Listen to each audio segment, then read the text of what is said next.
Hey everyone, it's Wingspan TT, and if you're watching, you know what time it is. It's time for Duels of the Planeswalkers 2013. I'm here with Cortosis, and we're getting ready for the grand finals match of the Wizards of the Coast tournament. Wizards of the Coast Forum tournament, I suppose. We're on the PC, we're playing here. I'm playing Ancient Wilds, he's playing Obedient Dead, I believe, is what he said he'd play. It looks like Cortosis is going first. When I've played Cortosis before, he always goes first. I don't know what it is. It's because C comes before W. That must be it.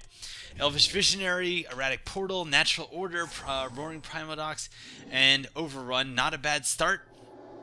Got a pretty good starting hand as far as like having a couple options here. You know, I can get something into play with Natural Order. I can get Overrun early on, put some pressure on him. I can take the pressure off of myself with Erratic Portal if I need to. People are always saying in my comments to YouTube videos like, Wing, how come you didn't bounce that with Erratic Portal? That's not actually how Erratic Portal works. If they pay 1 mana, the creature doesn't get bounced. You can use it to mana star them. You can use it like at the end of their turn. If they only have 1 mana on tap, you could use it, force them to pay the 1 mana. Then when your turn starts, you know, use it again, and then they wouldn't be able to pay the 1 mana, and then it goes back to the hand.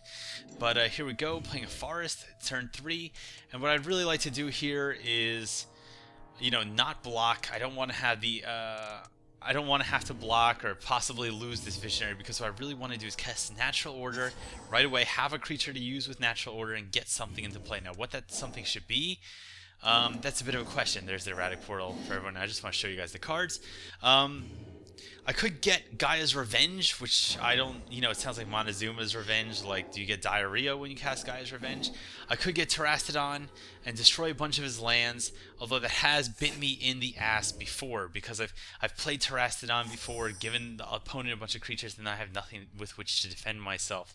But whatever happens, there's no way I'm going to swing into this, because he has the 1 swamp. He can buff Liliana Shade up to a 2/2. So really what I need to do is, you know, cast Natural Order, get something to play. Terastodon would put him back. It's just like, do I kill 3 of his lands, or do I kill 2 of his lands and then 1 his land? Now he's probably like, oh, Wing's got like a Giant Growth or something. He doesn't want to risk it. I understand he doesn't want to risk it. I kind of feel like he's not going to risk it. And now I'm going to Natural Order, and this is what it comes down to. So previously, I've been a little trigger happy with Terastodon, and I'd like to just figure out, like, what can I do here? If I cut down his lands, he's not going to be able to kill the Terastodon right away. He's not going to be able to pump his guy. He's only going to have, like, what, one swamp left? So unless he has, I believe that card is Innocent Blood, then he can make each player sacrifice a creature. Are you fucking kidding me? Are you kidding me? Oh, of course. Well, there we go. He had to have it. He had to have Innocent Blood. And that's it. Game over. That's it. I just lost the game. So, I think if there's one thing I've learned from playing Ancient Wilds, and, you know, Terastodon, people have said, oh, Wing, you didn't have this in your deck originally. It's true. I did not originally have Terastodon in my build for Ancient Wilds. So, it is kind of, you know, very risky to play with. If they take out your Terastodon, then you kind of lose, and against Obedient Dead, that's a very risky play. In fact, I had taken the Elder Scale Worm out of this deck against Obedient Dead because I knew getting a 7/7 Worm on the board isn't very good. That supposedly protects you forever if they can just instantly kill it with Murder or something like that. There's really no winning play here. No matter what I play, I don't have enough mana to win. It's almost like should I just play Overrun for the lulz and just play it and win. There's no out here. I could play Erratic Portal and bounce one of his creatures, but he would still be able to get 3/3 through to me. That's 6 plus the 1 with the Shade plus +2 on the Shade. So he'd be able to attack me anyway for 9, even if I killed one of the tokens. So it doesn't matter. Just gonna let him swing, and I lose. So I really think what this comes down to is, hold on, just let him know. He's gonna last kiss my elf. It's really romantic. Oh, he kissed on the first match. My mother said I was such an upstanding person, but I kissed on the first match, and apparently so does Cortosis. Cortosis, it's, you know, it's like, it reminds me of that StarCraft thing. Anyway, guys, that's it. I lose round 1, and it really comes down to my hubris and not thinking about it and just assuming that he was not going to have an answer. So hopefully going into round 2, I can swing it back and take the championship. And we're just going to jump directly into game 2. It looks like Cortosis had a Grave Titan he was getting ready to play, but now I'm getting ready to go in round 2 and hopefully redeem myself. I made some errors last game. Well, mainly I made one terrible error, and that was Terrastodon, just using it really poorly, and again, just underestimating what my opponent had. You know, I've kind of been wondering lately, like, maybe I should use Terrastodon and destroy my own lands, or use Terrastodon, yeah, and do, like, one of their lands and 2 of my lands, and then I have a 9/9 and 2 3/3s on the board, and how would my opponent react to that? He has his little lurker guy there, the 1/1 he can sacrifice to put a +1/+1 counter. I'm sorry, it's Fume Spitter, I forgot what it's called. I have an Elvish Visionary. What I'd like to do is drop the Elvish Visionary first, and hopefully he attacks into it. That way he's not going to have the option of dropping a -1/-1 counter on one of my creatures, because otherwise he could kind of cause some chaos where he could get the choice of what to debuff. And what I'd like to do is keep the Archer alive, so I'm going to hope he swings into me here, which he does.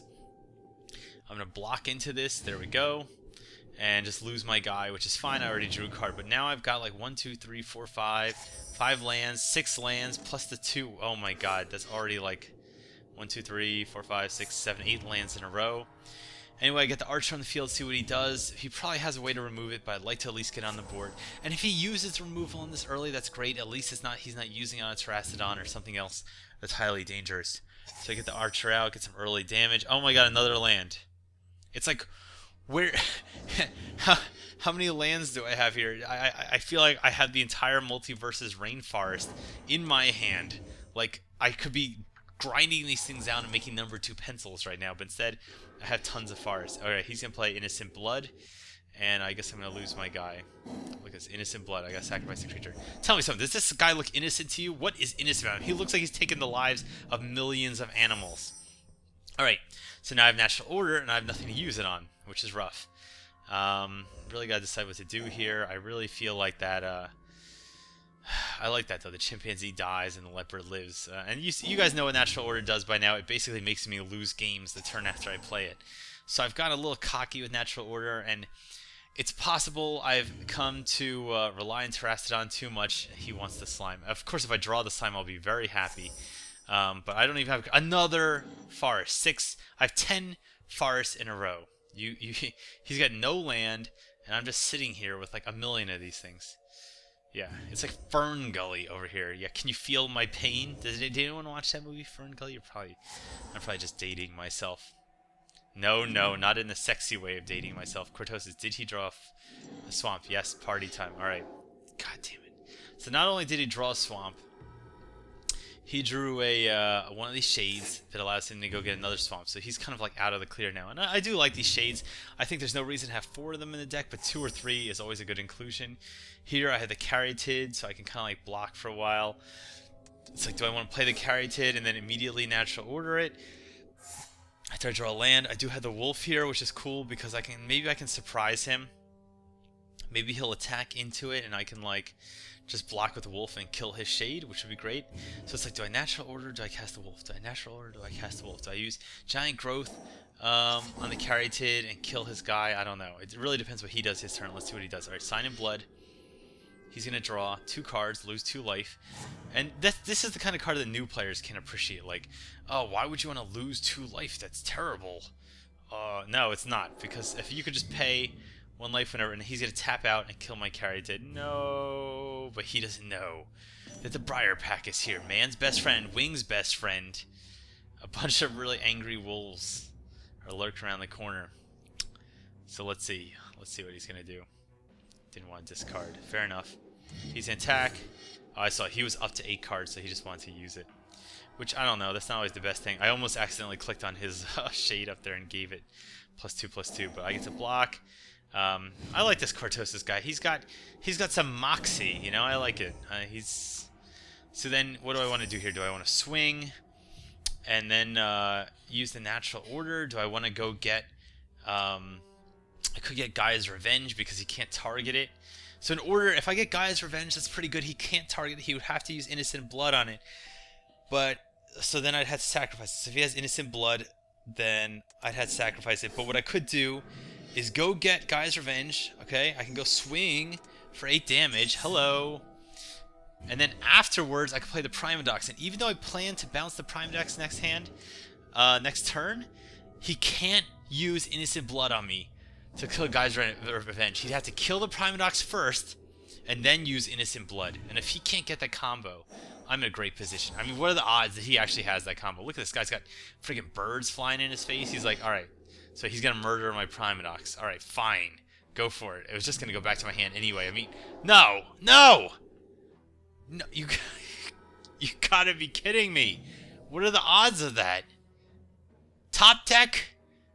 Cortosis has the heart of the cards here. He top decked the exact card in the deck that's going to win it for him. Alright, Acidic Slime. Not bad. I really don't have a choice. I have to play it. And I do have these extra 2 forests in my hand, but there's no point to playing them. There's absolutely no point. I'd rather just hold on to them. So he thinks I have 2 more threats in my hand that I do. Maybe he thinks I have like 2 Giant Growths, or that I have another Wolfbriar Alpha, whatever the hell the card's called. Here comes another Shade. He can't really do much with the Shade against me right now. I mean, he can't attack into this. He's only 8 life. Oh, and there you go. He's got the Fume Spitter, so he could, in theory, I guess, block this guy and then make it a 1/1 creature. But as long as I have this, he can't really attack. I don't know. I kind of want to like attack, see what he does. And here's a Stinger Fling Spider. Now,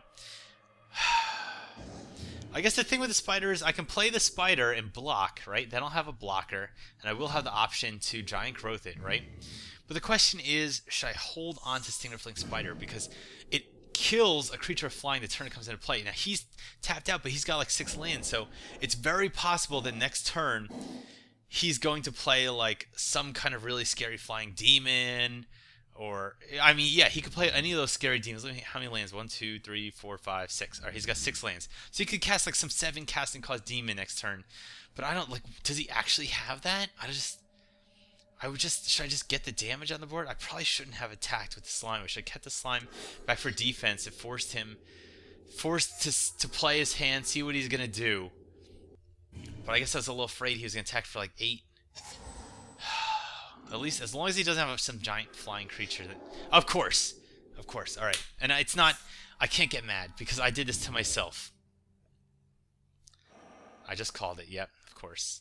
I can't get mad. I did this to myself. I even said he's going to cast some giant demon next turn. I should have just kept the Acidic Slime back to block.